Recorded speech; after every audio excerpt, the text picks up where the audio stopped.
तो मैं हूँ वंदना भारती और आप देख रहे हैं कमोडिटी इनसाइट्स 25 नवंबर इवनिंग एडिशन। यहाँ पे एक बात आपसे बोलना चाहूंगी कि गोल्ड और सिल्वर में भले ही टाइमली एक करेक्शन थोड़ा बहुत भी आता है, क्योंकि मैंने कंसर्न देखा है कि नीचे की तरफ ये प्राइसेस आ सकते हैं। ये ट्रेडिंग का एक पार्ट है, बाइंग और सेलिंग। लेकिन ओवरऑल देखा जाए तो कोई बहुत बड़ा रीजन मुझे नहीं दिखाई दे रहा है जिसकी वजह से मैं कहूँ कि हाँ, यहाँ पे बहुत बड़ी सेलिंग जो है वो मुझे आती हुई दिख रही है, क्योंकि इकोनॉमिक डेटा भी आज आया। रिटेल सेल्स यहाँ पे अनचेंज्ड है, आपको कोर रिटेल सेल्स अनचेंज है, लेकिन कोर रिटेल सेल्स अनचेंज है। लेकिन अगर आप देखेंगे रिटेल सेल्स सितंबर महीने का, वहां पे गिरावट आई है। पहला था 0.6%, एक्सपेक्टेशन थी 0.4, ये आया 0.2% है।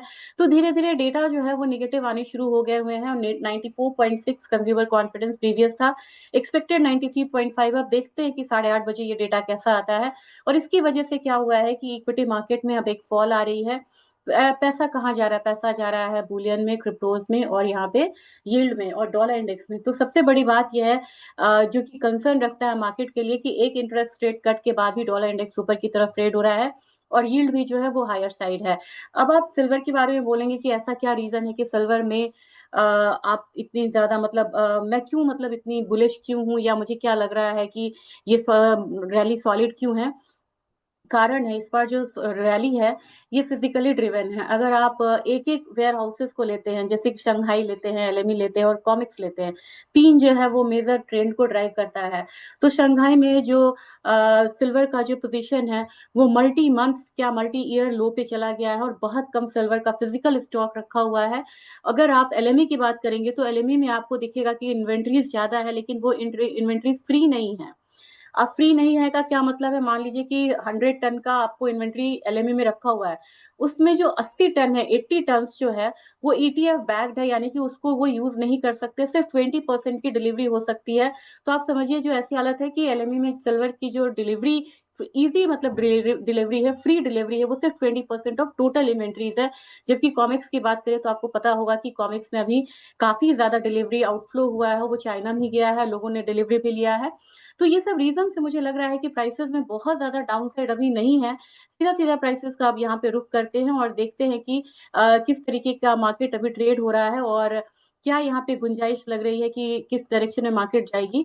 तो एक बारी अगर आप डेटा देखते हैं तो डेटा सारा आपका पॉजिटिव है, मतलब एक्सपेक्टेशन है के अकॉर्डिंग है, लेकिन ये यहाँ पे आपको नेगेटिव आया है। जबकि अगर हम डेटा की बात करें, प्राइस की बात करें, तो प्राइस में आपको यहाँ पे आप देख सकते हैं कि यहाँ अब एक दिन में 24 नवंबर का है, लेकिन अभी यहाँ एक डाउनसाइड जो है इंडाइसेस फ्यूचर में वो आना शुरू हो गया है।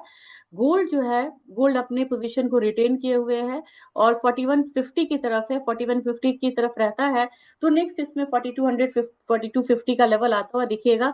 1,25,300 के करीब यहाँ पे गोल्ड भी है।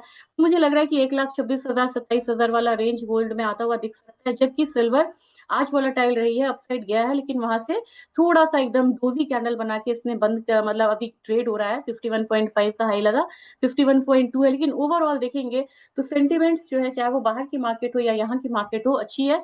अब यहाँ पे हायर साइड से आपको ये देखना होगा कि हायर साइड से यहाँ पे बहुत बड़ा कोई फॉल ना आए और ऊपर की तरफ अगर क्लोजिंग होती है तो मुझे लग रहा है कि सिल्वर में एक बारी आपको माहौल बनेगा। आप देख रहे हैं ना, ये आवरली पे बहुत क्लियर दिख रहा है। 1,50,000 से लेके 1,59,000 तक का आपको एक मूव आ सकती है, जब ये वाला हर्डल तोड़ेगा। कौन सा? 1,57,000, जो मैंने नीचे की तरफ मॉर्निंग में भी आपसे बोला था।